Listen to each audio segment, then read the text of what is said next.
अल्हम्दुलिल्लाह वहदा वस्सलातु वस्सलामु अला मन ला नबिय्य बअदा अम्मा बअदु फ़अऊज़ु बिल्लाहि मिनश शैतानिर रजीम बिस्मिल्लाहिर रहमानिर रहीम वमन अहसनु क़ौलन मिम्मन दआ इलल्लाह व अमिल सालिहन व क़ाल इन्ननी मिनल मुस्लिमीन।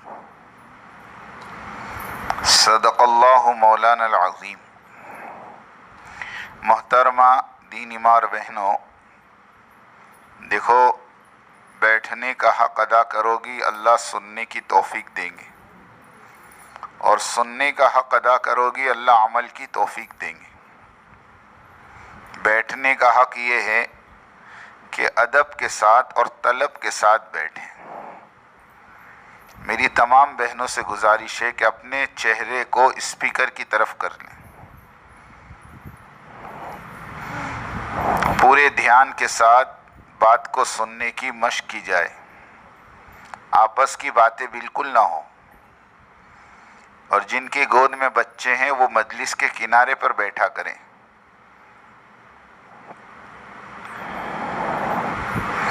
और सुनने का हक ये है कि अमल की नीयत से सुने, दूसरों तक पहुंचाने की नीयत से सुने। बल्लिगू अन्नी वलो आया, अगर तुम एक बात भी जानती हो तो उसको दूसरे तक पहुंचाओ। यह हदीस का खुलासा है। इसलिए पूरे ध्यान के साथ, जितना आपके अंदर ध्यान होगा, जितनी आपके अंदर तवज्जो होगी, अल्लाह उतनी मेरे दिल से बात को कहलवाएंगे। इसलिए एक मर्तबा तमाम बहनें अपने मन में दुरूद शरीफ पढ़ लें।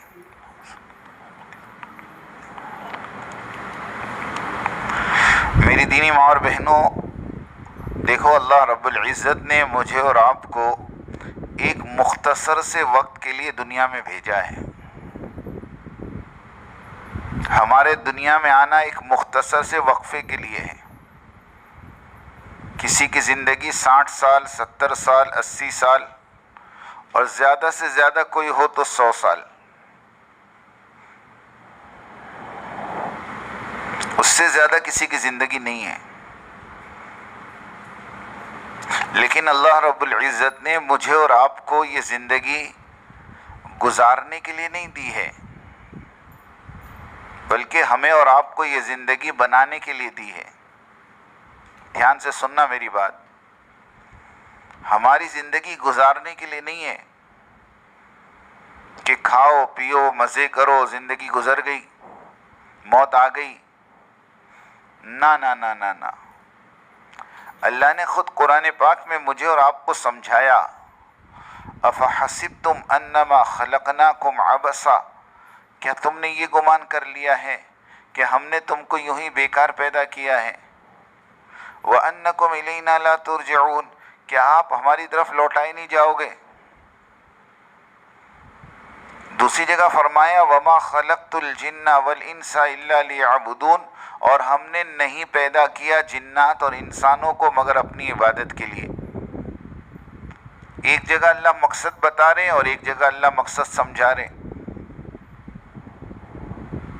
तो ये जो आज हमारा जहन बना हुआ है ना, कि हम जो मन में आएगा खाएंगे पिएंगे मज़े करेंगे। लोगों ने एक जुमला निकाला है कि ज़िंदगी एक बार मिली है, इंजॉय कर लो। हम कहते ज़िंदगी एक बार मिली है, तैयारी कर लो।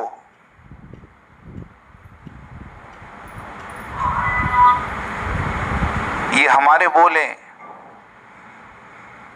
वरना मेरी बहन, दुनिया से जाने के बाद ये इंसान पछताएगा, रोएगा, चिल्लाएगा। और एक रिवायत में है कि ये खून के आंसू रोएगा, और क़यामत के मैदान में खड़े रहकर चिल्लाएगा, रब्बना अबसरना व समिअना फरजिअना नअमल सालिहन इन्ना मूक़िनून। ए हमारे रब, हमने देख लिया, हमने सुन लिया, अब तू हमें दुनिया में लौटा दे, हम नेक अमल करके आएंगे। इन्ना मूक़िनून, बेशक हमें यकीन आ गया। लेकिन मेरी बहन, वहां चिल्लाना कोई काम नहीं आएगा, वहां का रोना कोई काम नहीं आएगा, वहां का पछताना कोई काम नहीं आएगा। कुरान कहता है जालिम अपनी उंगली को कोनियों तक चबाएगा अफसोस के मारे।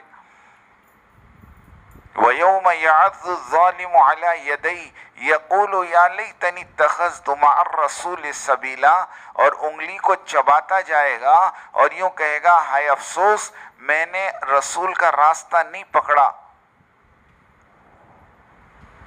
या वैलता लैतनी लम अत्तखिज़ फुलानन खलीला, अरे मुझे क्या हो गया कि मैंने फला दोस्त को पकड़ा। लक़द अज़ल्लनी अनि ज़िक्रि बाद इज़ जाअनी, जबकि हिदायत मेरे दरवाजे तक आई थी, समझाने वाले मेरे दरवाजे तक आए थे। ये उस वक्त गश्त करने वालों को याद करेगा, दीन की मेहनत करने वालों को याद करेगा। आप इस मजलिस को याद करेगी कि हाँ कोई आया था हमको समझाने के लिए, किसी ने आकर हमें समझाया था, मगर हमारी समझ में बात नहीं आई, हमने उस भले आदमी की बात को नहीं सुना और अपने दोस्त के बहकावे में आकर हमने उससे रूगर्दानी कर ली। आज हमारा सत्यानाश हो गया, आज हमारा बेड़ा गर्क हो गया।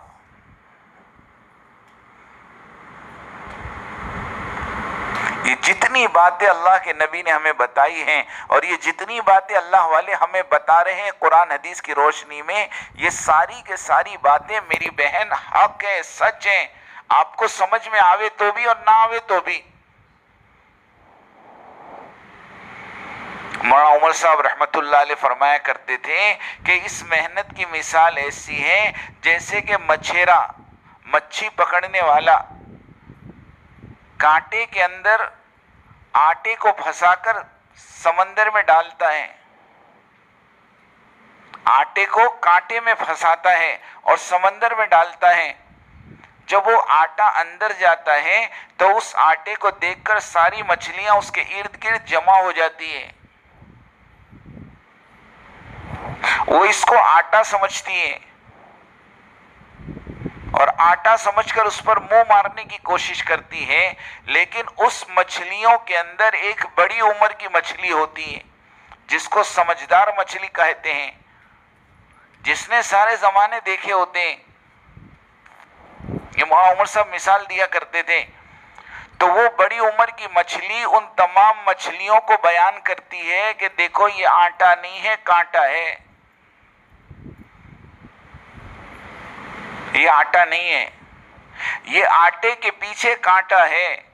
इसको तुम मुंह मारोगी तो ये कांटा तुम्हारे हलक में फंसेगा और वो कांटा एक डोरी से बंधा हुआ है और ऊपर एक इंसान बैठा है। जैसे वो कांटा तुम्हारे हलक में फंसेगा, वो मछेरा उस मच्छी उसको खींचेगा, डोरी को, धागे को, और फिर वो पकड़ेगा और उसकी थैली में भरेगा और तुम्हें घर ले जाएगा। और घर में उसकी एक बीवी है, उसकी एक माँ है, ये उनके हवाले करेंगे और वो तुम्हें साफ करके टुकड़े करेंगी। और उनके पास एक मसाला है, मछली मसाला, वो तुम्हारे खाल में भरेंगे और तवे के ऊपर तेल गरम करके आपको उस पर तला जाएगा। और तलने के बाद पूरे घर वाले बैठकर इत्मीनान से आपको खाएंगे। और हर एक के मुंह में 32 दांत हैं। अब ये सारा बयान वो मछली करती है, ये सारा बयान वो मछली करती है। तो वो जवान मछलियां जो होती है ना, नई नई, वो मजाक उड़ाती है कि देखो देखो इनकी तो उम्र हो गई, इनको तो तकलीफ हो रही है हमारे आटे खाने से, इनको नहीं मिल रहा है ना, इसलिए इनको पेट में दुख रहा है। लेकिन फरमाया उसकी ना मानकर ये जैसे उस आटे को मुंह लगाती है वो कांटा फंसता है और जितना कुछ बताया वो सब कुछ सामने आ जाता है।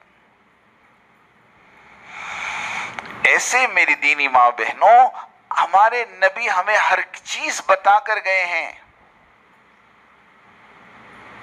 हमारे अकाबरीन, हमारे मशाइख, हमारे अल्लाह वाले उलमाए दीन हमें बार बार समझा रहे हैं, ये दुनिया असल नहीं है, ये दुनिया की जिंदगी असल नहीं है, यहाँ के मजे असल नहीं है, यहाँ की राहतें असल नहीं है।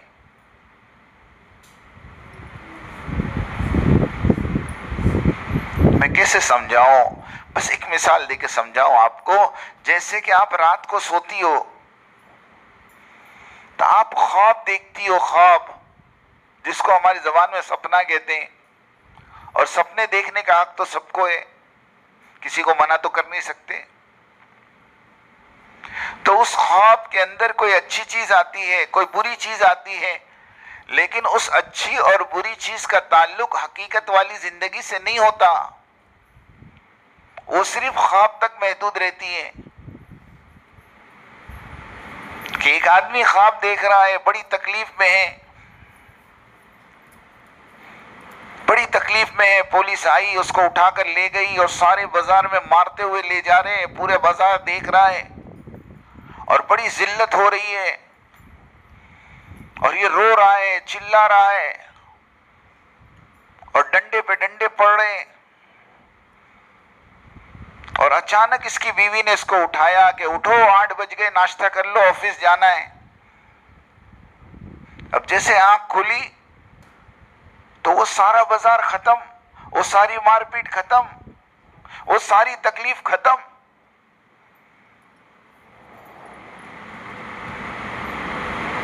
अरे ऐसा होता ही नहीं होता है। और एक आदमी बड़ी राहत से बड़े अच्छे बंगले में आराम कर रहा है, अच्छे अच्छे खाने उसके पास, अच्छे अच्छे कपड़े उसके पास, अच्छी गाड़ी उसके पास, और अचानक उसकी बीवी ने उसको उठाया तो आंख खुली तो वही झोपड़ी, वही फटी चटाई।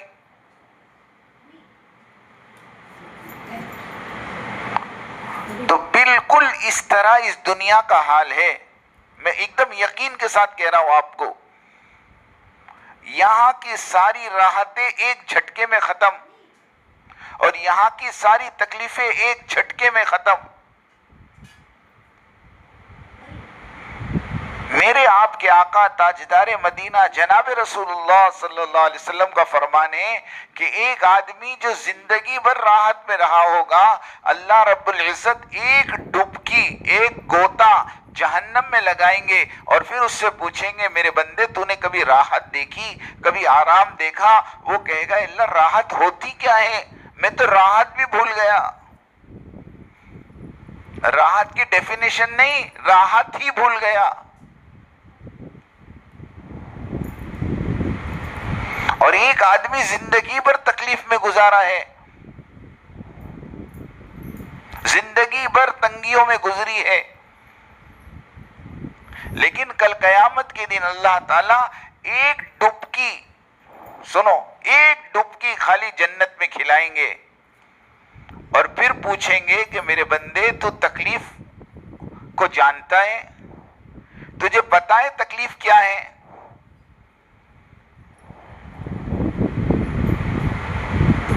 तो वो कहेगा, या अल्लाह मुझे तो नहीं मालूम तकलीफ क्या होती। तो मेरी दीनी माँ और बहनों, सबसे पहले अपने दिलों में ये बात बिठाओ कि ये दुनिया असल नहीं है, ये दुनिया की जिंदगी असल नहीं है। मरने के बाद जो जिंदगी आने वाली है वही हकीकत वाली जिंदगी है। वहां की राहत हमेशा की राहत है, वहां की तकलीफ हमेशा की तकलीफ है, वहां की कामयाबी असल कामयाबी है, वहां की नाकामी हमेशा की नाकामी है। जिस आदमी के बारे में कल कयामत के दिन ऐलान होगा, फला का बेटा फला कामयाब हो गया, फरमाया वो हमेशा के लिए कामयाब है, कभी नाकाम नहीं होगा। और जिसके बारे में ऐलान हो गया कि फला का बेटा फला नाकाम हो गया, वो हमेशा के लिए नाकाम हो जाएगा।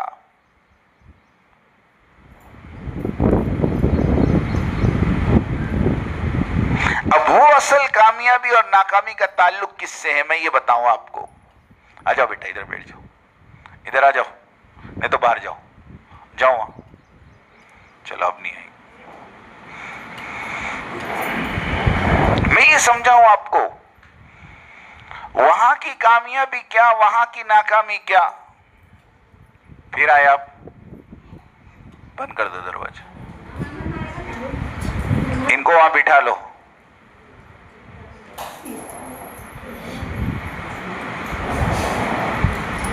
कि वहां की कामयाबी और नाकामी का ताल्लुक मेरी बहन मेरे तुम्हारे ईमान से है। अब सुनो बड़ी प्यारी बात, कि सारा का सारा मदार अपने यकीन पर है।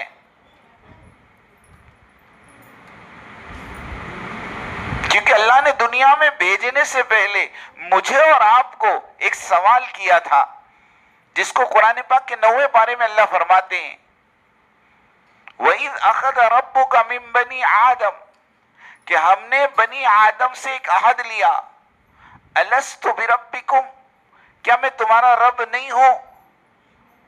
हम सब ने कहा कालू बला, बेशक आप ही हमारे रब हैं। फिर अल्लाह पाक ने एक जिंदगी देकर हमें दुनिया में भेजा और हमारे अतराफ में अल्लाह ने असबाब का जाल बिछाया, चीजों से होता हुआ दिखाया। खाना खाने से पेट भरेगा, पानी पीने से प्यास बुझेगी, दवा खाने से शिफा मिलेगी, आराम करने से थकान दूर होगी। ये सब कुछ मेरी और तुम्हारी आंखों से नजर आएगा, लेकिन ये मेरा और तुम्हारा इम्तिहान है, हकीकत नहीं है, हकीकत नहीं है। कि पेट के भरने वाले अल्लाह हैं, प्यास के बुझाने वाले अल्लाह हैं, थकान को दूर करने वाले अल्लाह हैं, बीमारी को शिफा में बदलने वाले अल्लाह हैं। आप देखो 50,000 साल का एक दिन कयामत का, और आदम अलैहिस्सलाम से लेकर कयामत तक आने वाला आखिरी इंसान उस मैदान में जमा होगा, और 50,000 साल तक सिर्फ हिसाब किताब चलेगा। न किसी बंदे को भूख लगेगी, न किसी को प्यास लगेगी, न किसी को थकान होगी।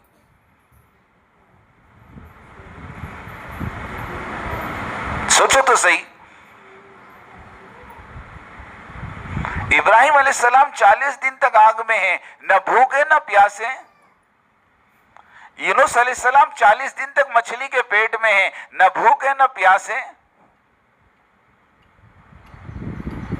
हजरत इस्माइल और हजरत हाजरा अलैहिस्सलाम जंगल बयाबान में हजरत इब्राहिम छोड़ कर गए, जहां पानी का नामो निशान नहीं। अल्लाह ने अपनी कुदरत से इस्माइल की एड़ियों की रगड़ने पर जमजम का पानी दिया और फरमाया अलमाउ जमजम लिमा शुरिब अला, कि जमजम का पानी ऐसा है जिस नीयत से पियो अल्लाह वो नीयत पूरी करेंगे।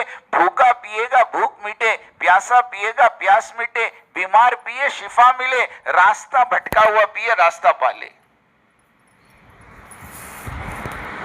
ये अल्लाह की कुदरत नहीं तो और क्या है।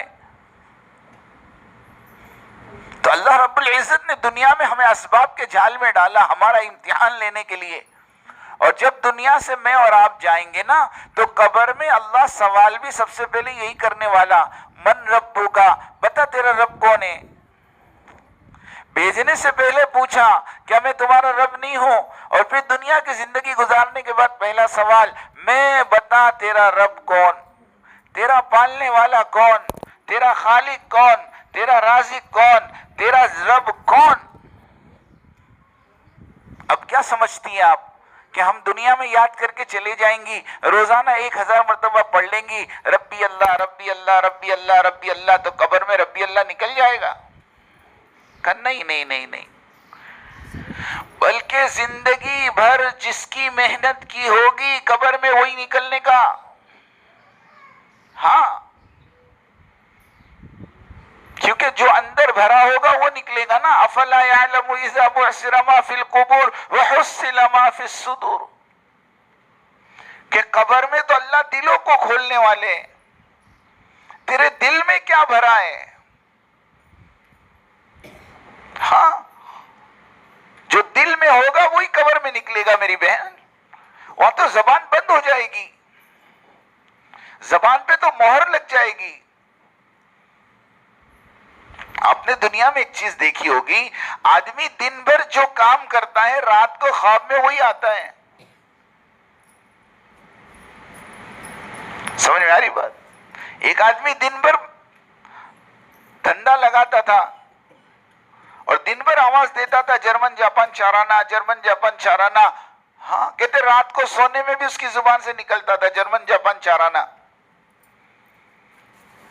एक साहब फॉरेन में काम करके आए 14 महीने 15 महीने और घर पहुंचे, माशाल्लाह फॉरेन रिटर्न आदमी, अप टू डेट आदमी, लेकिन रात को सोया तो ख्वाब में उसका निकला boot polish boot polish boot polish. पता चला वहां बूट पॉलिश करते थे। हाँ, कि जो चीज दिन भर बोलते हैं रात को ख्वाब में वही निकलता है। जिंदगी भर जिसको बोला होगा मेरी बहन, मौत के वक्त वही निकलने का, कब्र में भी वही निकलेगा।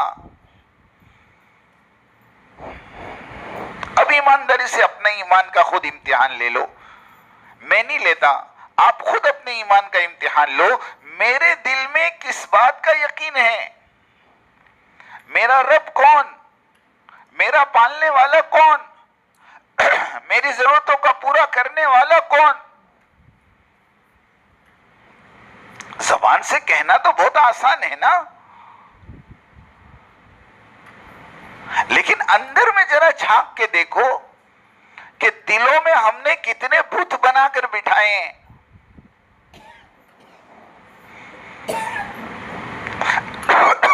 किसी के जहन में ये है क्या नहीं, किसी के जहन में ये है कि हमारा शौहर हमको पालता, किसी के जहन में मेरा बेटा कमाता तो मैं पलती, किसी के जहन में मेरा भाई खर्चा देता तो मेरा घर चलता, किसी के जहन में मेरा शौहर मेरे घर को चलाता। सच्ची बताना, दिल में क्या है? हमें कोई जरूरत पड़ती है तो हम कहां जाती हैं? किसके पास जाती हैं? अल्लाह के पास या मखलूक के पास? शौहर भी तो मखलूक है, बेटे भी तो मखलूक हैं। कि राबिया बसरिया रहमतुल्लाहि अलैहा कहते सालन बनाने के लिए खड़ी हुई और प्याज नहीं थी। क्या नहीं थी? प्याज। अब मैं और आप हो तो क्या करें? बाहर निकल के कोई पड़ोस में से बच्चे को पकड़ के 10 रुपए दे, बेटा जरा प्याज लाके देना, प्याज नहीं है। या घर में बेटा बैठा है उसको कहेंगे, किसी को कहेंगे, लेकिन वो अल्लाह की बंदी, अल्लाह की बंदी थी, वो अल्लाह से ताल्लुक था। उसने आसमान की तरफ निगाह उठाकर कहा कि अल्लाह सालन बनाना है, प्याज नहीं है, आप मेरे लिए प्याज का इंतजाम कर दें, आप मेरे लिए प्याज का इंतजाम कर दें।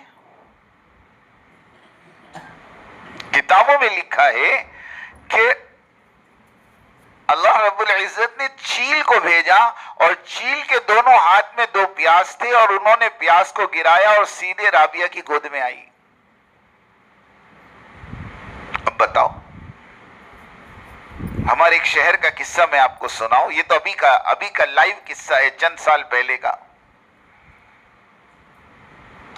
कि एक औरत ने ये कारगुजारी सुनाई कि मैंने बयान में सुना जो भी मांगो अल्लाह से मांगो। अब मेरे घर में शक्कर खत्म हो गई।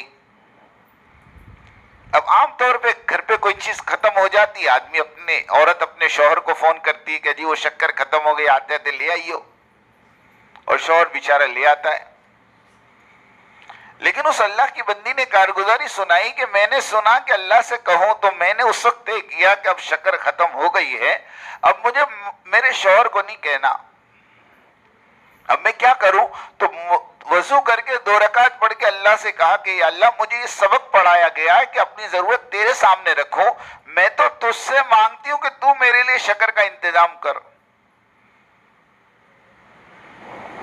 कहते मैंने तो दुआ कर ली और जब शाम हुई और हमारे शौहर जब ऑफिस से वापस आए तो मैंने देखा कि उनके हाथ में थैली है और उसमें 2 किलो शक्कर है। मैं हैरान कि कैसे हुआ। तो मैंने मेरे शौहर से पूछा कि मैंने तो शक्कर लाने को आपको नहीं कहा, आप शक्कर क्यों लेकर आए? उसने कहा बहन असल में, घरवाली से कहा बेगम असल में बात यह है कि मैं घर पे आ ही रहा था और अपने गले के नुक्कड़ पर एक टेम्पो वाला शक्कर बेच रहा था और सस्ती थी, तो मैंने सोचा घर में जरूरत पड़ती है तो 2 किलो खरीद के लेकर आया।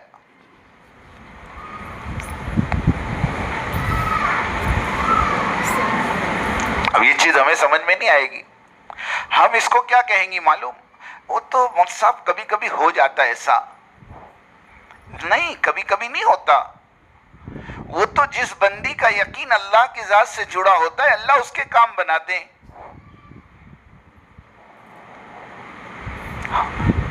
तो ये सबसे पहली चीज हमें और आपको सीखनी है, समझनी है। देखो ये बातें आपको कोई नहीं बताएगा, सच्ची कह रहा हूं मैं, कोई नहीं बताएगा आपको। आपकी जिंदगी के 50 साल, 60 साल, 70 साल गुजर गए, किसी ने आपको बिठा के नहीं समझाया होगा। एक बच्चा पैदा होता है ना, पैदा होते ही वो अपनी माँ को अपना सब कुछ समझता है। माँ दूसरे कमरे में चली जाए तो रोता, माँ बुर्का पहने तो रोता। क्यों? वो समझता है कि मेरी जरूरत पूरी करने वाली मेरी माँ है, अगर माँ चली गई तो मेरा क्या होगा। उसको ये डर सताता है क्योंकि वो अपना रब अपनी माँ को समझता है, अपना पालने वाला अपनी माँ को समझता है। और जब 8-10 साल का हो जाता है, थोड़ा समझदार हो जाता है, जाकर बाप की दुकान देखता है, बाप का कारखाना देखता है, बाप की फैक्ट्री देखता है, बाप की नौकरी देखता है, फिर इसके दिमाग के अंदर ये बात आती है कि नहीं, मैं आज तक गलत था, मेरे पालने वाली मेरी माँ नहीं, मेरा बाप है। कौन है? मेरा बाप। क्या मतलब? कि बाप कमा के लाता है तो माँ पका के खिलाती है, बाप कमा के ना लावे तो माँ कहां से पकाएगी? तो हमें पालने वाला तो हमारा बाप है। और फिर थोड़ा समझदार हो गया, 16, 17, 18 साल का, और समझदारी आ गई और इसने बराबर देखा कि अब्बा की दुकान, अब्बा का कारखाना। अब फौरन इसके दिमाग में ये बात आती है कि अम्मी भी असल नहीं, अब्बा भी असल नहीं, असल तो ये दुकान है जो हमें पाल रही, ये कारखाना है जो हमें पाल रहा।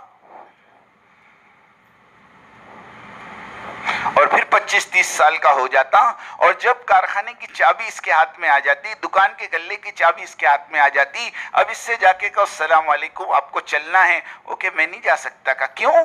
का ये दुकान है। का दुकान है तो क्या हुआ? का दुकान मैं संभालता हूं। घर वालों को कौन पालते? का मैं पालता हूं। अरे भाई अभी तक तो दुकान पाल रही थी। का वो तो बात बराबर है, लेकिन दुकान अकेली कैसे करेगी? मैं हूं तो दुकान है, अरे मैं हूं तो कारखाना है, वरना सब बर्बाद हो जाएगा। और यही मैं करते करते करते करते इसकी मौत आ जाती है और ये कब्र में चला जाता है। न इसकी माँ, न इसका बाप, न इसका दादा, न इसका नाना, न इसका चाचा, न इसका मामा, न इसका फूफा। कोई अल्लाह का बंदा इस बच्चे को बिठाकर समझाने वाला नहीं है कि मेरे बेटे, करने वाली जात अल्लाह की है, नफे और नुकसान का मालिक अल्लाह है, इज्जत और जिल्लत का मालिक अल्लाह है, मौत और हयात का मालिक अल्लाह है, बीमारी और सेहत का मालिक अल्लाह है, जर्रे से लेकर पहाड़ तक, कंकर से लेकर जिब्राइल तक, हर चीज के पैदा करने वाले अल्लाह है और अल्लाह ही के कब्जे कुदरत में पूरी दुनिया का निजाम है। ईमानदार से बताओ, कभी हमारे घरों में मुज़ाकरे हुए? कभी हमारी माँ ने हमको समझाया? कभी हमारे बाप ने हमको समझाया? अगर ईमान के मुज़ाकरे आज हमारे घरों में होते, सुनना ध्यान से मेरी बात, अगर ईमान के मुज़ाकरे हमारे घरों में होते, अगर तालीम के हल्के हमारे घरों में होते, अगर अल्लाह रसूल की बातें हमारे घरों में होती, तो आज हमारी 15 लाख बच्चियां गैरों के गोद में नहीं जाती।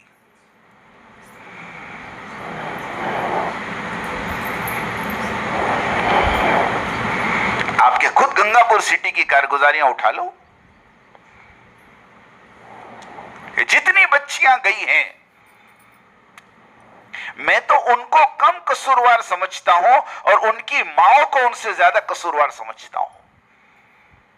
और अदब से कहता हूं, बहन सिर्फ तेरा काम पैदा करना नहीं था, सिर्फ पैदा करके छोड़ने के लिए तुम्हें नहीं बनाया, बल्कि तुम्हारी गोद तुम्हारे बच्चे का पहला मदरसा, तुम्हारे जिम्मे था कि उसकी तरबियत करती, तुम्हारे जिम्मे था कि उसको अल्लाह रसूल की पहचान कराती। तुमने कभी उस बच्ची को नहीं समझाया अल्लाह कौन है, रसूल कौन है, ईमान क्या है, आखिरत क्या है, पुलसरात क्या है, मरने के बाद की जिंदगी क्या है, जन्नत क्या है, जहन्नम क्या है। कभी मुजाकरा हुआ ही नहीं तुम्हारा। तुमने तो मुजाकरे किए कपड़ों के,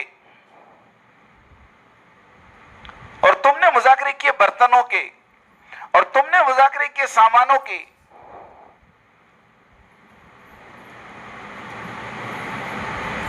बस तुम्हारे अंदर भी ये शौक भरा है, वही शौक तुमने अपनी बच्चियों में भरा।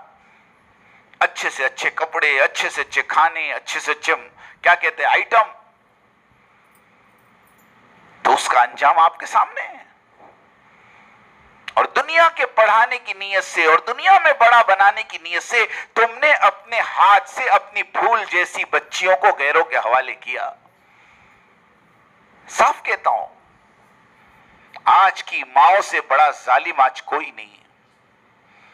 मेरा जुमला थोड़ा कड़वा लगेगा आपको, लेकिन मैं बहुत हकीकी बात कहने जा रहा हूं आपको। आज के जमाने की माओ से बड़ा जालिम कोई नहीं है, जो अपने बच्चे की दुनिया बनाने के खातिर लाखों रुपए कॉलेजों में और स्कूलों में लगाने को तैयार हैं, लेकिन इनकी आखिरत बनाने के लिए 10,000 रुपए देने को तैयार नहीं, 5,000 देने को तैयार नहीं।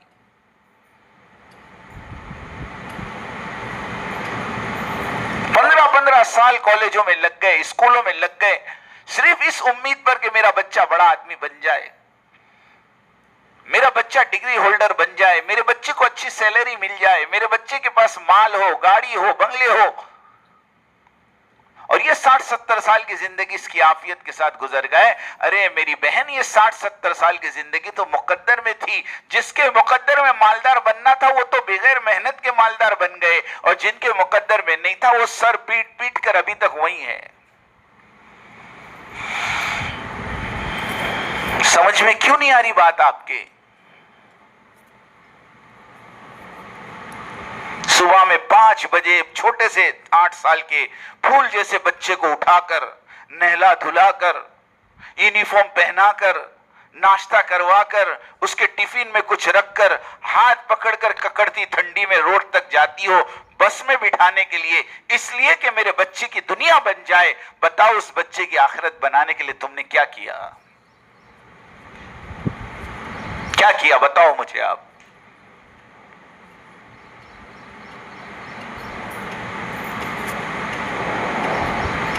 अभी हमारे एक साथी ने कारगुजारी सुनाई, ये कारगुजारी मैं बार बार सुना रहा हूं ताकि मेरी बहनों की आंखें खुले कि हमारे यहां क्या हो रहा है। ये अभी हमारे साथी ने कारगुजारी सुनाई, एक जमात आई थी, उसने कारगुजारी सुनाई कि एक घर में एक बच्ची ने अपने घर वालों से यूं कहा कि मेरी उम्र 17 साल 6 महीने हो गई। ध्यान से सुनना जागकर, 6 महीने बाकी है, उसके बाद मैं 18 साल की हो जाऊंगी और मैं बालिग हो जाऊंगी। और हिंदुस्तान का कॉन्स्टिट्यूशन, हिंदुस्तान का कानून मुझे इसका हक देता है कि मैं चाहे जिसके साथ जिंदगी गुजारूं, मुझे कोई रोक नहीं सकता। और मैं फला नाम के लड़के से मोहब्बत करती हूं और मैं उससे शादी करूंगी। तुम्हारे पास 6 महीने, तुमको जो करना है कर लो। घर वालों के पैर के नीचे से जमीन निकल गई। अब क्या गुजरी होगी उस मां बाप पर जिन्होंने 17 साल तक इसको, बच्ची को बड़ा किया है। ये क्या जाने बच्चे बड़े करना किसको कहते हैं। ये तो वो मां ही जानती है जिसको इसको बड़ा किया हो। मैं बयानों में कहता हूं, आज की औलाद अपने माँ बाप के सामने खड़े रहकर कहती है कि तुमने हमारे लिए क्या किया। अरे तुझे चलना इन्होंने सिखाया मेरे भाई, उंगली पकड़ के चलना तुझे सिखाया। तुझे दुनिया में लाने के लिए तेरी मां ने जिंदगी और मौत के बीच में झूला खाया। उसकी जान हलक में आकर अटक गई थी। उसने अपने खून का दूध बनाकर तुझे पिलाया, खुद गीले में सोई, तुझे सूखे में सुलाया। जब तू बीमार हो गई, रात रात भर तुझे गोद में लेकर घूमी है वो। और आज धड़ल्ले से तू अपनी मां को कह रही कि तुमने हमारे लिए किया क्या?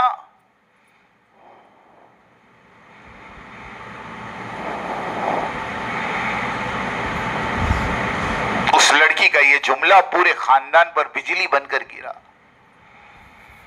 क्योंकि मैं आपको कहता हूं, कदम उठाने वाले तो कदम उठा देते हैं, लेकिन बाद में इनके खानदानों का गांव में जीना मुश्किल हो जाता है। गलती एक बच्ची करती है, गलती एक बच्ची करती है, उसके पीछे की 3 बच्चियों का रिश्ता मुश्किल हो जाता है। वो नहीं जानती वो कि मैं कितना बड़ा कदम उठा रही हूं। बहरहाल ये बात उस घर का जो जिम्मेदार था, उसका बाप था, उसने मस्जिद में रखी कि मेरे घर में ऐसा वाकया पेश आया। मस्जिद जमात मजबूत थी, उन्होंने बैठ के मशवरा किया कि इसको कुछ करना चाहिए, क्या किया जावे। तो हमारे तो घर के सुई से लेकर जन्नत तक के सारे मसलों का हल दावत है, उसके अलावा कुछ नहीं है। एक नौजवान खड़ा हुआ, उसने कहा कि मैं अपनी बीवी के साथ इसके घर में 3 दिन रहूं। दूसरे 3 नौजवान खड़े हो गए जिनका वक्त लगा था, जिनकी औरतें चिल्ला लगाई हुई, समझदार थी। 4-5 पुरानी बहनों को इन्होंने जमा किया और उस घर में जाकर उन्होंने उस घर के मर्द से बात की कि हम आपके घर में 3 दिन रहेंगे, इस शर्त पर कि उस बच्ची को कहना 3 दिन तक तू घर से बाहर नहीं जा सकती। उसने 6 महीने दिए ना, हम 6 महीने नहीं, सिर्फ 3 दिन मांगते हैं। उस लड़की ने कहा ठीक है, मैं 3 दिन देने को तैयार हूं, लेकिन उसके बाद मैं जो करूंगी आप मेरे लिए रुकावट नहीं पैदा करोगे। कहा बिल्कुल, अब बेटा आपके लिए छूट है। फिर वो 3 दिन वो बच्ची उनके साथ रही। उस घर में उस जमात ने 3 दिन कयाम किया। 5 टाइम की नमाज, सुबह शाम की तालीम, दोपहर का बयान, रात की इबादत, अल्लाह के सामने रोना। जब वो सारी जिंदगी उस बच्ची ने देखी और 3 दिन पूरे हुए, तो 3 दिन के बाद जब वो जमात जाने लगी तो उस बच्ची ने उस औरतों के गले लगकर रोई और यूं कहा कि तुम्हारा बहुत बड़ा एहसान है कि तुमने मेरी जिंदगी बचा ली। आज तक मेरी मां ने कभी मुझे नहीं समझाया ईमान किसको कहते हैं। आज तुम्हारे साथ 3 दिन रहकर मुझे पता चला ईमान क्या है, यकीन क्या है, आमाल क्या है, आखिरत क्या है, पुलसरात क्या है, कब्र क्या है, हशर क्या है। और मैं आपके हाथ में ये अहद करती हूं कि इंशाअल्लाह आज के बाद मैं अल्लाह को नाराज करने वाला कोई काम नहीं करूंगी और उस लड़के से आज से मेरा कोई ताल्लुक नहीं। मेरे घर वाले जहां कहेंगे अब मैं वहां शादी करने के लिए तैयार हूं। सारी बीमारियों का इलाज मेरी बहन दावत है। हम ये उम्मत को समझा रहे और उम्मत को समझ भी नहीं आ रहा।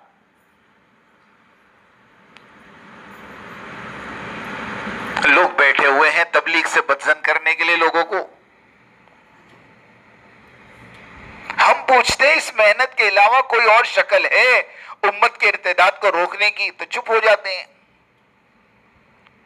जब आपके पास कोई ऑप्शन नहीं है और एक तबका मेहनत कर रहा है तो उसको मेहनत करने दो। अपना जान, अपना माल, अपना वक्त लेकर ये बेचारे अल्लाह के रास्ते में फिर रहे हैं। मर्द भी फिर रहे हैं, औरतें भी फिर रही। अभी सेलमपुर के अंदर कल और परसों हमारे साथ 11 मस्तूरात साथ में थी। 8 मर्द और 11 मस्तूरात, 2 जमातें साथ में चली। 2 दिन से मैं उनके सामने बात कर रहा।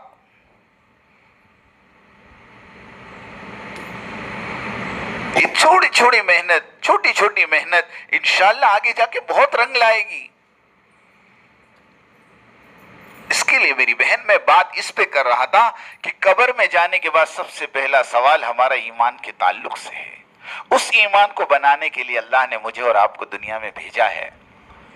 जितना ईमान बनेगा उतना हमारे घरों में अमाल जिंदा होंगे, उतना हमारे घरों में नमाजें, हमारे घरों में जिक्र, हमारे घरों में तिलावत, हमारे घरों में गुनाहों का माहौल खत्म होगा। वरना आज मेरी बहन सही मेहनत के न होने की बिना पर हमारे घरों में गुनाहों का अंधेरा छाया हुआ है। और अल्लाह माफ करे, गुनाहों के आदी हम ऐसे हो गए कि अब तो गुनाहों का अंधेरा भी नजर नहीं आ रहा। जब आदमी को बदबू में रहने की आदत हो जाती है ना, तो फिर उसको बदबू अच्छी लगती है। कि एक भंगी किसी अतर के बाजार में गया और खुशबू सूंघ के बेहोश हो गया। दुकान वाले दौड़े हुए आए, किसी ने केवड़ा सूंघाया, किसी ने मोगरा सूंघाया, किसी ने गुलाब सूंघाया, होश में ही नहीं आता। वहीं करीब से एक दूसरा भंगी गुजर रहा था, उसने कहा हटो, इसका इलाज तो मेरे पास है। उसने अपनी चप्पल निकाल के सूंघाया, उठ के खड़ा हो गया कि नाक में बदबू बस गई है, अब खुशबू समझ में नहीं आ रही। जिंदगियों में गुनाह बस चुके हैं, गुनाहों की आदत।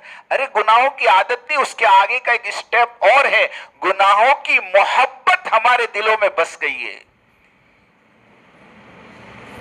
जब तक गुनाह करते नहीं, नींद नहीं आती। मैं क्या बताऊं आपको, देखो आप सोने से पहले जब तक मोबाइल नहीं चलाएंगे, मोबाइल नहीं मछेड़ेंगे, नींद नहीं आती। 4 मरतबा तो तकिए के पास रखकर फिर उठाते हैं, और बास तो देखते देखते सो जाते हैं, पता ही नहीं चलता मोबाइल बंद हुआ कि नहीं। फिर थोड़ी देर के बाद आंख खुलती है तो पता चलता मोबाइल चालू है, फिर बंद करता आदमी। ईमानदारी से बताओ, गुनाह करते करते तुम सो गए और उसी हालत में तुम्हारी मौत आ गई, तो क्या तुम ये समझती हो कि तुम्हारा खात्मा ईमान पे हुआ है? ये कैसा अंधेरापन है। इस मोबाइल ने कहते पूरी दुनिया को मुट्ठी में कर लिया, लेकिन एक छत के नीचे वालों को अलग कर दिया। सन 2000 में सबसे पहले मोबाइल ने आवाज लगाई थी, कर लो दुनिया मुट्ठी में।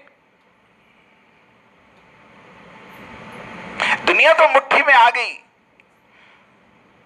लेकिन याद रखना एक छत के नीचे लोग बट गए। बल्कि एक कमरे के अंदर एक पलंग पर मियां बीवी लेटे हुए हैं, मियां अपने मोबाइल में, बीवी अपने मोबाइल में। Disturb no disturb. ये कुछ अगर बीवी से कहे तो बीवी चिढ़ जाती है, मत बोलो मेरे को देखने दो। वो अगर बीवी इसको हाथ लगावे तो इसको चिड़चिड़ापन, इसको शॉट लगता है। पूरी पूरी रात ये मोबाइल देखते देखते सो जाते हैं। इनको बात करने की फुर्सत नहीं है। खाने के टेबल पे पूरी फैमिली खाने बैठी है, लेकिन हर एक की प्लेट के पास अपना मोबाइल है, और वो मोबाइल भी देख रहा है, खाना भी खा रहा है। सच्ची कह रहा हूं, ऐसी जिंदगी हो गई हमारी। सिंगापुर के अंदर मेट्रो में मैं बैठा, मेट्रो के 8 डब्बे में मैं पूरे डब्बे में चलकर आया। मैं कहा देखो कोई बगैर मोबाइल वाला हो, एक बंदा बगैर मोबाइल का नहीं, और एक इंसान ऐसा नहीं जिसके कान में एयरफोन ना लगा हो, और एक बंदा ऐसा नहीं जो अपने मोबाइल में मशगूल ना हो। कोई बात करने वाला नहीं आपस में। और मोबाइल में स्टेशन के अलार्म लगे हुए हैं, वो अलार्म बजता है तो उसको पता चलता है मेरा स्टेशन आ गया, वरना कहां के कहां पहुंच जाए वो। ईमानदारी से बताओ, ये कौन सी जिंदगी हमारी, हम कहां जा रहे हैं? हमारे लिए, बच्चों के लिए, हमारे पास बच्चों के लिए वक्त नहीं है मेरी बहन।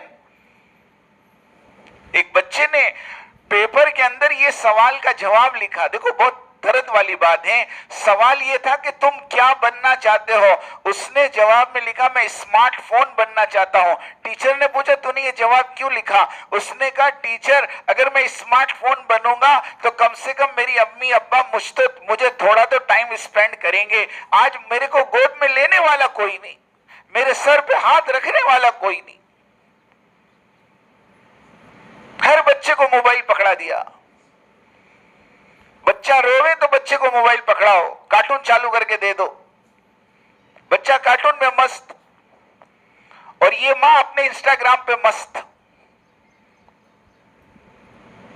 इसको भी हजारों फॉलोवर संभालने के रहते ना। ऐसी जिंदगी अल्लाह माफ करे। इसके लिए हम आपसे दरखास्त कर रहे हैं कि ये गुनाह नहीं है, गुनाह की आदत नहीं है, ये गुनाह की मोहब्बत हमारे दिलों में बस चुकी है। इसको हुब्बे मासियत कहते हैं। इससे निकलो, अपनी औलादों को निकालो इससे, वरना अगले 20-25 साल बड़े खतरनाक है। कहां पहुंचोगी पता भी नहीं चलेगा।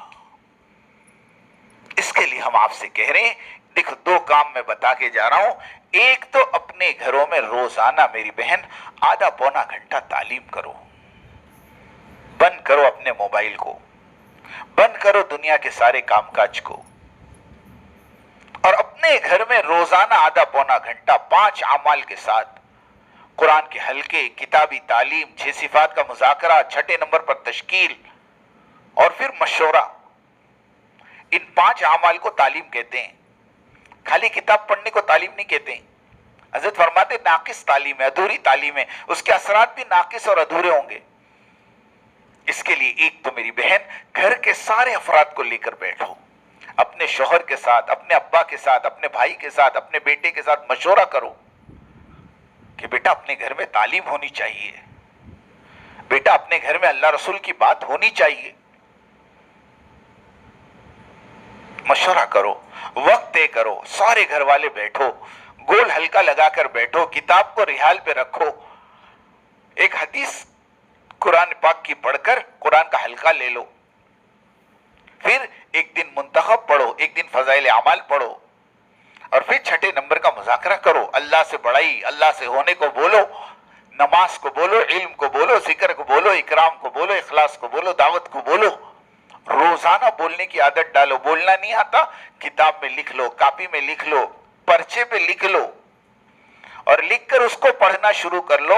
मैं कहता हूं 2 महीने तक आप पढ़ोगे, आपका 8 साल का बच्चा और 9 साल की बच्ची कहेगी अम्मी इसको रख दो, ये तो हमको जबानी याद हो गया, हम तो जबानी सुनावे आपको। लो, मुज़ाकरे शुरू हो गए। और तश्कील करो घर में सबकी, मर्दों की, औरतों की, बच्चों की, हर एक को अल्लाह के रास्ते में निकालो, हर एक को। जब तक अल्लाह के रास्ते में निकलोगी नहीं, बात समझ में नहीं आने की। ये तो अभी आधे घंटे का असर है, मेरा तुम्हारा दिल नरम हो गया, लेकिन दरवाजे से बाहर निकलोगी फिर वही बच्चे, वही घर, वही कारोबार, वही किचन, हाँ वही कपड़े ऑनलाइन में ढूंढती फिरोगी। और क्या काम धंधा रह गया हमारा। मैं तो खास कहता हूं हमारी औरतों का तकिए कलाम है ये, मेरे पास तो ढंग के कोई कपड़े ही नहीं और कबाड़ में रखने के लिए जगह भी नहीं।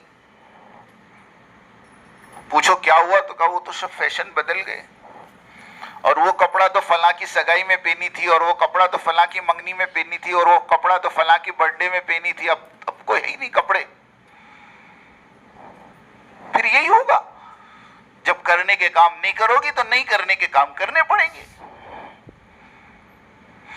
इसलिए घर में सबकी तश्कील करो, सबको अल्लाह के रास्ते में निकालो, ताकि सबका दिमाग ठिकाने पर आवे। मैं सच कह रहा हूं आपको,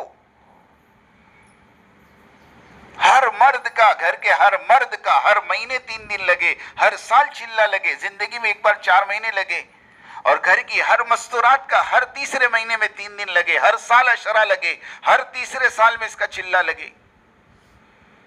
अभी हमारे मुफ्ती साहब ने बड़ी अजीब बात बताई, फरमाया 8 साल की बच्ची हो गई, उसको अपने साथ जमात में ले जाया करो, साल में 4 मरतबा 3 दिन लगाओ, एक बार 10 दिन लगाओ। ये बच्ची 8 साल की उम्र से जमात में चली, 18 साल की उम्र तक इसकी 40 मरतबा 3 दिन लग गए, 10 मरतबा 10 दिन लग गए। ईमानदारी से बताओ, जिस बच्ची के 40 मरतबा 3 दिन लगे हो, 10 मरतबा अशरा लगा हो, ईमानदारी से बताओ कोई इसके ईमान का सौदा कर सकता है? अरे बताओ ना, कोई नहीं कर सकता इसके ईमान का सौदा। ये है हमारे पास इलाज। इसलिए घर की तालीम में मेरी बहन जहन बनाओ, अल्लाह के रास्ते में निकालो, ताकि हमारे बच्चों का यकीन बने। एक बच्चा जमात को दावत देने आया, उसने अमीर साहब ने पूछा तुम्हारे अब्बा कहाँ हैं? कह रहा मेरे अब्बा जमात में गए। अमीर साहब ने इम्तिहान लिया, बेटा तुम्हारे अब्बा जमात में गए, तुमको कौन खिलाता है? वो 8 साल का बच्चा अपने सर पे हाथ रख के कहने लगा, अरे अमीर साहब अब्बा जमात में गए, अल्लाह मियां थोड़ी जमात में गए। अब ये यकीन कहां बनेगा बताओ? घरों की तालीम से बनेगा। घरों की तालीम में तश्कील करो। एक आदमी अपने घर की तालीम में कह रहा, हमारी मस्जिद से एक जमात बनी ऑस्ट्रेलिया की, 7 साथी हो गए, 8वां साथी बाकी है। घर वालों को कहा दुआ करो 8वां साथी मिल जाए, जमात रवाना हो जाए। 8 साल का बच्चा कह रहा, अब्बा आप चले जाओ ना ऑस्ट्रेलिया, आपको क्या कमी है? लो, घर का बच्चा बाप की तश्कील कर रहा। तो करोगी इंशाअल्लाह। और दूसरा काम ये करो कि अपनी जात से अल्लाह के रास्ते में निकलने का अज़ाइम करो। देखो एक जुमला मेरा लिख के रखना, 20 साल की घर की तालीम में वो जहन नहीं बनता जो अल्लाह के रास्ते में 3 दिन निकल के बन जाता है। मैं सच्ची कह रहा हूं, उसमें कोई उज़र ना लाओ, कोई उज़र नहीं। बच्चे छोटे हैं, बच्चों को रखने वाला कोई नहीं है। अभी हमारे एक साथी कह रहे थे कि मेरा दोस्त और उसकी बीवी उम्रे पे गई, 2 जुड़वा बच्ची 1.5 साल की झोले में छोड़कर गई, खाला संभाल रही है 15 दिन। कोई उज़र नहीं है। दुनिया के कामों में जाना आसान है, शादी ब्याह में जाना आसान है, मक्के मदीना जाना आसान है, दुनिया के तकाजों पे जाना आसान है। अरे बीमार हो जाए तो 3 दिन हॉस्पिटल में एडमिट होना आसान है, बच्चे संभल जाते हैं। सिर्फ अल्लाह के रास्ते में जाने में रुकावट आती। एक साहब मुझे कह रहे थे, नहीं जी हम तो तैयार है लेकिन बच्चे रहते नहीं। मैंने कहा बच्चों को कभी छोड़ा? तो क्या छोड़ा ही नहीं ना, इसीलिए तो कह रहा हूं नहीं रहते। मैंने कहा आपने छोड़ा ही नहीं तो आपको पता कैसे चला कि नहीं रहते? हम अपने 4-4 बच्चों को छोड़कर 10 दिन गए। सुबह में फोन आया 8 बजे, बच्चे रो रहे। 12 बजे फोन आया, बच्चे खाना नहीं खा रहे। अब बच्चे खाना नहीं खा रहे और वहां अम्मा रो रही जमात में। अब शाम होते होते फोन आ गया कि बच्चे खेलते हो गए। दूसरे दिन फोन आया कि अब बच्चे तुमको याद भी नहीं करते। और चौथे दिन फोन आया कि बच्चे नॉर्मल हो गए।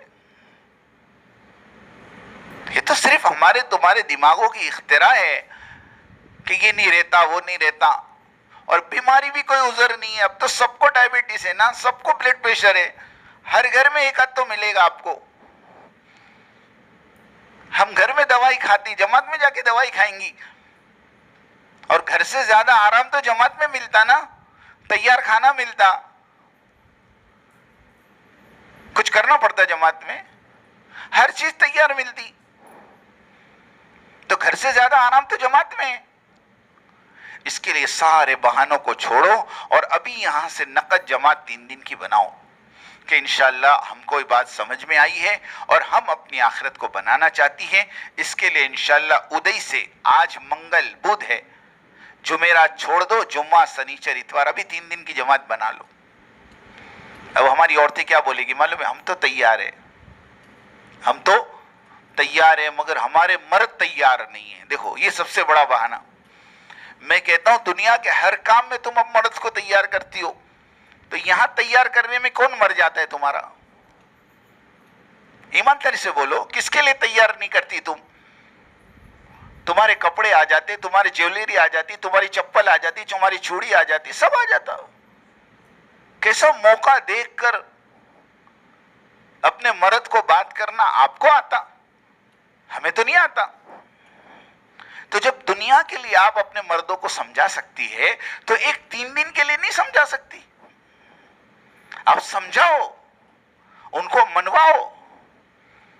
और हमारे मुश्ताक भाई कहते थे अल्लाह ने औरत को सबसे बड़ा हथियार जो दिया ना, वो रोना दिया है कि न माने तो रोना शुरू कर दो। तुम्हारी आंसू के सामने तो रुस्तम पहलवान भी ज़ेर हो जाते थे। हाँ, 50,000 बच्चों का कातिल फिरौन, कितने बच्चे कत्ल किए? 50,000।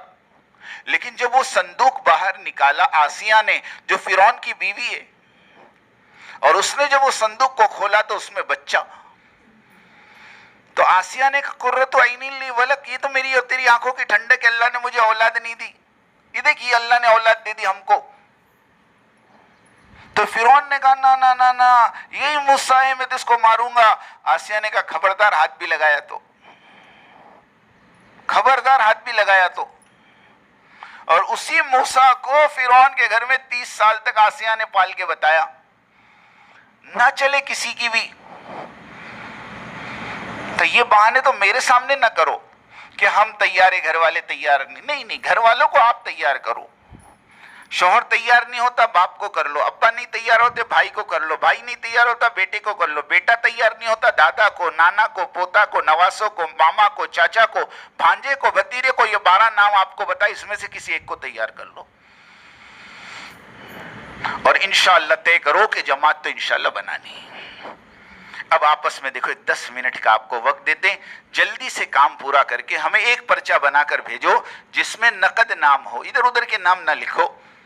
हाँ, खाली आप अपने नाम लिखो कि इंशाअल्लाह ये बहनें 3 दिन तैयार हैं और ये बहनें 10 दिन तैयार हैं। अल्लाह पाक आपको इसका बेहतरीन बदला दे। जल्दी से काम शुरू कर दो और 5-7 मिनट में हमारा काम पूरा कर दो। देखो इंशाअल्लाह अभी टाइम हो गया है 4 बजे।